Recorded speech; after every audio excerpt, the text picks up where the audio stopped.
Well, hello everybody, and welcome to NetJuke Arts. Today's topic: music, vinyl collecting, old vintage vinyl, old vintage bands, and a couple of in-person, very unique stories of true life from my experience with this band. Do you know who this is here? Does that little keep on trucking foot tell you anything?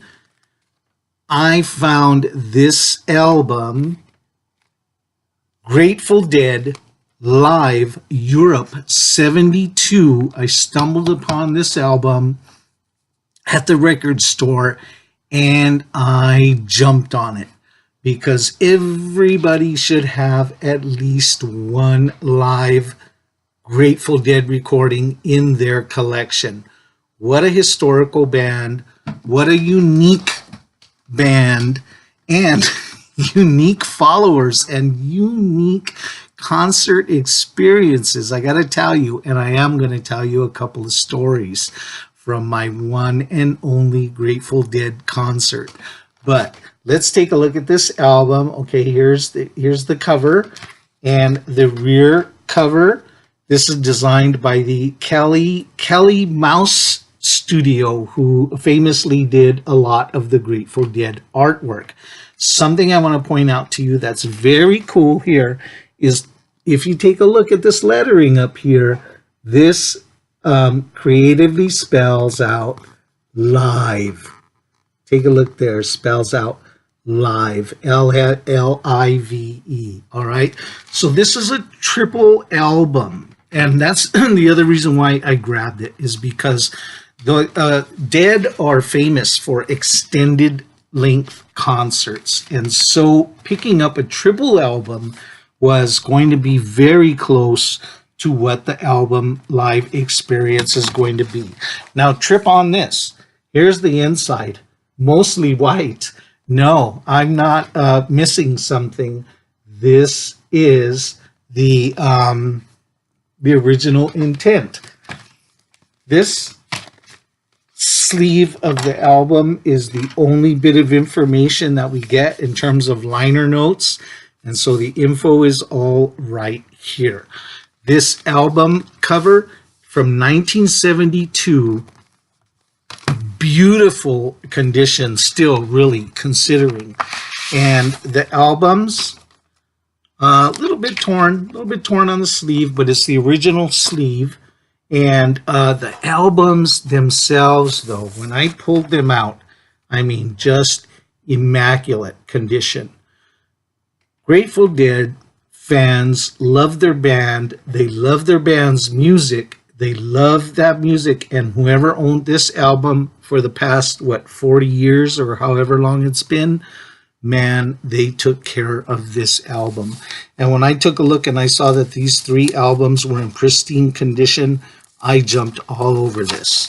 Now, before we talk a little bit more about this album, let me tell you, I only attended one Grateful Dead concert in my life. And that's because, hey, of course, everybody, the Grateful Dead were that kind of group that everybody should see them once in concert. And I was lucky enough that I did it way back in the 80s when Jerry Garcia was still alive and the band was still touring and they were kind of at their peak and their prime.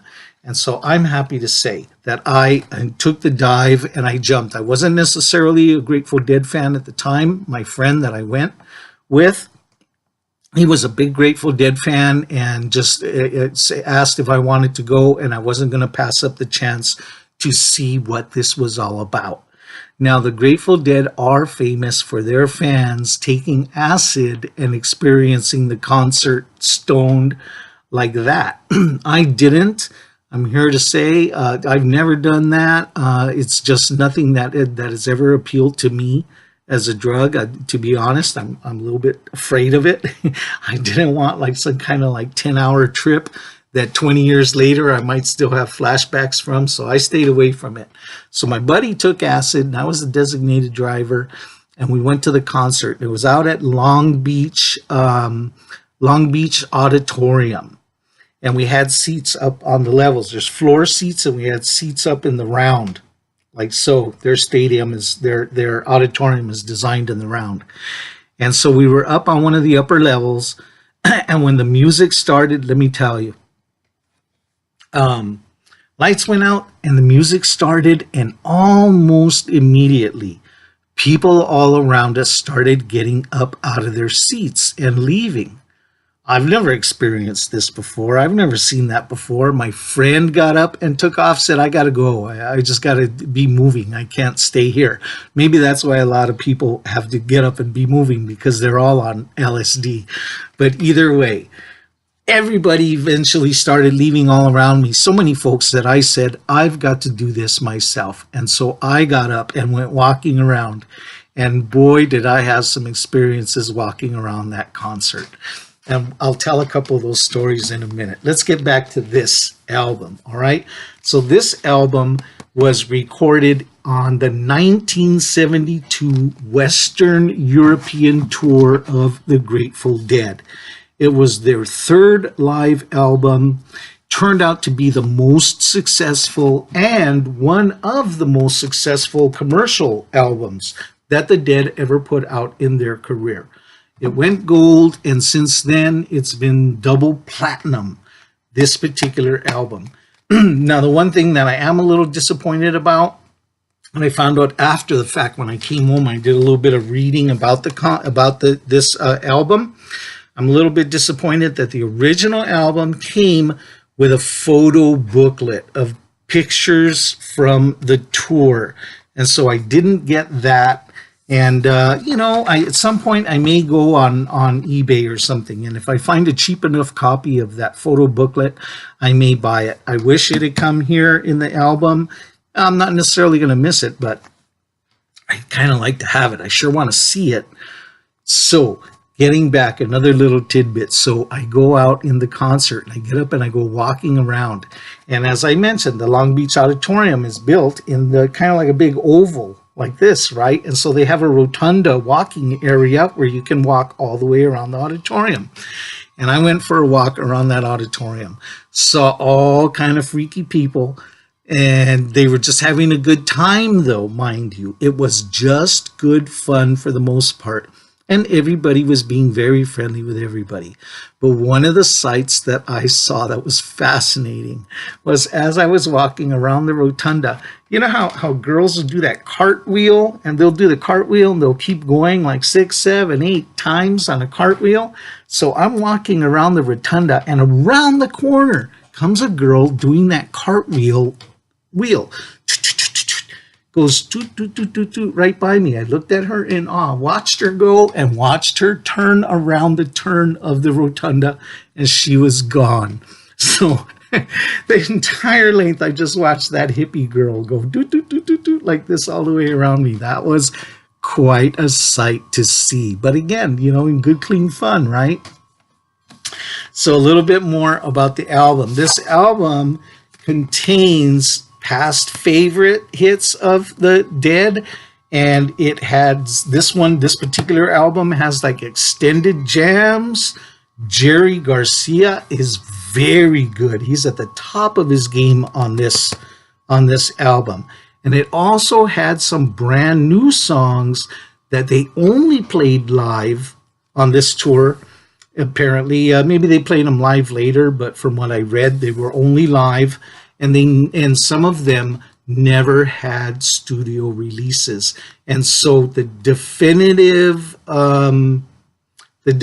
versions of those songs are considered to be these that are on this album. All right, let me go back just a couple more quick Grateful Dead concert stories. Never, ever, ever, ever eat something at a Dead concert. Maybe any concert, of course, right? Whoever eats at a concert. But I did. I ordered a hot dog, all right? So I'm at the show and I order a hot dog. In the time, got my hot dog and my beer. Set them down. In the time it took me to go like this and get the mustard and turn back around, my hot dog was gone. Snap. Not quite good fun, But I was amazed at how quickly some deadhead hanging around snagged my hot dog in no time at all. So I always remember the Grateful Dead as the day that my hot dog got stolen. All right. And so let's see, is there anything else? Not a lot more I wanted to mention about this album itself. I played it. When I played it, the album, as I said, visually pristine. And when I played it on my turntable, the sound, perfect. Not a pop, not a hiss, not a skip, baby. This album, all 6 sides played like they came out of the album sleeve just yesterday. Whoever owned this album before took good care and passed it down, and I have it, and it's in beautiful listening condition. I love it. And now the final thing I want to say about that concert was my final vision that will stay with me for the rest of my life from that concert. Eventually the concert ended. I came to the conclusion, and I don't know if it was this way for all Grateful Dead concerts, because I've only been to one, but it was this way for my concert. I came to the conclusion that the Grateful Dead are not a band that you sit and watch. You know, you sit and you watch it like a lot of concert bands are. The Rolling Stones are a band like that. You know, sometimes you'll get up, but mostly you sit and watch. The Grateful Dead, they are basically a background party band. They're playing the music for the hugest party that I've ever been to. And the whole crowd just turned into a big, friendly, walk-around party. I never even saw my friend from the time that he left at the beginning of the concert. I never saw him again until the end of the concert, which is what I'm getting to. I went back to my seats. I went back to our seats so that we could go home at the end. Show's over, right? I'm sitting in the seats and I'm waiting for my friend to come back. The lights come on. As I mentioned, there's floor level and I was a level up like this, right? I'm sitting up here. The lights of the house come up and I look down on the bottom. Now the bottom floor seats were all folding chairs. I don't know how many hundreds of folding chairs they had in the bottom, but trip on this. When the lights came up after the show, all those hundreds of folding chairs were piled up in a huge pyramid. A huge pyramid, hundreds of chairs reaching up to the sky. I've never seen anything like that at all. I don't even know how that happened during the show. I didn't pay attention because I wasn't on the floor and I didn't stand there and see that happening in the floor. But imagine that. The Deadheads built a pyramid of folding chairs, which is one of my memories that I'm going to take with me forever of the Grateful Dead. Thanks for watching. We'll see you next time. Nechuk Arts. Peace.